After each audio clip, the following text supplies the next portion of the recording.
Pedro Van Gobel, NIM 181011030026. Nah, di sini kita akan membahas analisis pengendalian kualitas statistik produksi gula di PT Kebon Agung PG Trangkil Kabupaten Pati. Pertama-tama, apa sih yang dimaksud dengan pengendalian kualitas?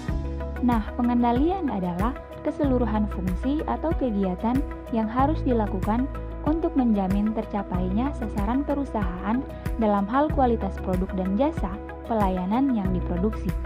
Pengendalian kualitas pelayanan pada dasarnya adalah pengendalian kualitas kerja dan proses kegiatan untuk menciptakan kepuasan pelanggan yang dilakukan oleh setiap orang dari setiap bagian dalam organisasi. Selanjutnya yaitu pengendalian kualitas secara statistik, yang merupakan suatu alat ilmiah yang semakin banyak digunakan oleh manajemen modern untuk mempertahankan standar kualitas. Pengendalian secara statistik ini didasarkan pada kemungkinan-kemungkinan yang dapat digambarkan sebagai sistem untuk pengendalian terhadap kualitas produksi dalam batas-batas tertentu, dengan prosedur pengambilan contoh serta analisis kontinu dari hasil-hasil pemeriksaan. Kemudian ada kualitas. Nah, faktor utama yang menentukan kinerja suatu perusahaan adalah kualitas produk dan jasa yang dihasilkan. Kualitas adalah suatu kondisi dinamis yang berkaitan dengan produk, pelayanan, orang, proses, dan lingkungan yang memenuhi atau melebihi apa yang diharapkan. Selanjutnya yaitu pengendalian kualitas gula di PG Trangkil. Nah, PG Trangkil melakukan pengendalian kualitas dalam melaksanakan proses produksinya. Kegiatan pengendalian kualitas yang dilakukan secara terus-menerus terhadap produk ini dilakukan untuk mempertahankan kualitas produk yang dihasilkan dan untuk memenuhi standar kualitas yang telah ditetapkan oleh pemerintah. Pengendalian kualitas yang dilakukan perusahaan meliputi 3 tahapan, yaitu pengendalian terhadap bahan baku, pengendalian terhadap proses produksi, dan pengendalian terhadap produk.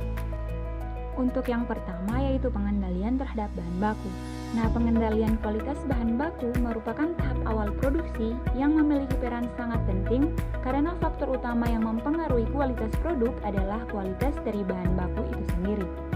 Apabila penggunaan bahan baku telah memenuhi standar kualitas, maka diharapkan produk yang dihasilkan akan memiliki kualitas yang baik pula. Kemudian yang kedua yaitu pengendalian terhadap proses produksi. Nah, pengendalian terhadap proses produksi dilakukan oleh seluruh karyawan yang terlibat dalam proses produksi. Setiap karyawan bertanggung jawab atas hasil kerja yang mereka lakukan. Pengendalian terhadap proses produksi dilakukan dengan menggunakan SOP di setiap tahapan proses produksi. Apabila ditemukan penyimpangan dalam proses produksi, maka karyawan yang bersangkutan segera melaporkan kepada mandor jaga untuk segera dilakukan perbaikan.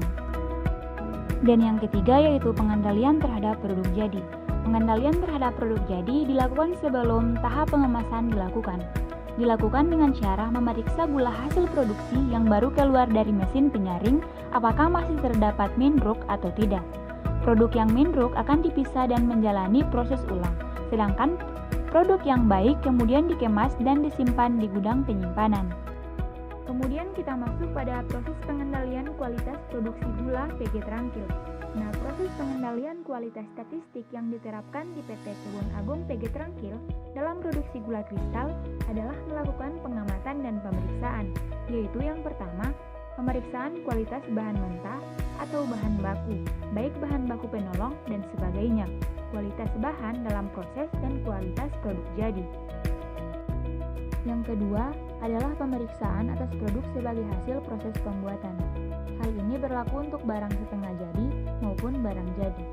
Pemeriksaan yang dilakukan tersebut memberi gambaran apakah proses produksi berjalan seperti yang telah ditetapkan atau tidak. Yang ketiga yaitu mesin, tenaga kerja, dan fasilitas yang dipakai dalam proses produksi harus juga diawasi sesuai dengan standar kebutuhan. Apabila terjadi penyimpangan, harus segera dilakukan koreksi agar produk yang dihasilkan memenuhi standar yang direncanakan. Kemudian yang keempat, melakukan pengamatan terhadap jalannya proses produksi dari awal proses hingga proses produksi berakhir. Dan yang terakhir, pemeriksaan untuk pengepakan dan pengiriman barang konsumen. melakukan analisis fakta untuk mengetahui penyimpangan yang mungkin terjadi.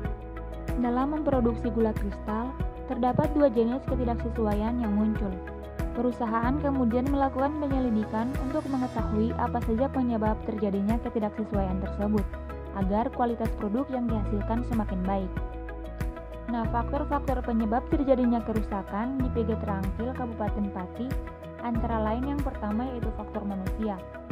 Kemudian yang kedua yaitu faktor mesin seperti pipa uap di dalam pan masakan yang tersumbat mengakibatkan uap air tidak dapat masuk secara maksimal.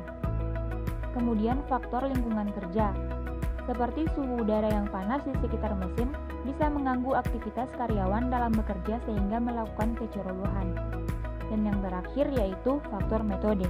Selanjutnya dapat dilihat pada gambar 1 yaitu grafik pengendali proporsi. Penjabaran gambar 1, garis putus-putus yang paling bawah menunjukkan batas pengendali bawah atau BPB. Dan garis putus-putus paling atas menunjukkan batas pengendali atas atau BPA. Sedangkan garis lurus pada tengah gambar menunjukkan garis tengah atau rata-rata proporsi. Dan garis yang bersifat acak menunjukkan proporsi dari masing-masing produksi setiap harinya. Gambar 1 grafik pengendali P terlihat bahwa seluruh titik berada dalam kontrol. Sehingga dapat dikatakan proses sudah berada dalam keadaan terkendali pada BPA dan BPB dengan batas 3 sigma. Jadi berdasarkan hasil yang dijabarkan, produksi gula kristal PG Trangkil sudah berada dalam batas pengendali statistik dan proses produksi tidak ada yang terjadi di luar batas pengendali statistik. Sehingga proses produksi gula kristal sudah terkontrol. Baik untuk itu, produksi gula di PG Trangkil harus dipertahankan kualitasnya dengan baik. Baiklah, cukup sekian video dari saya. Terima kasih dan sampai jumpa.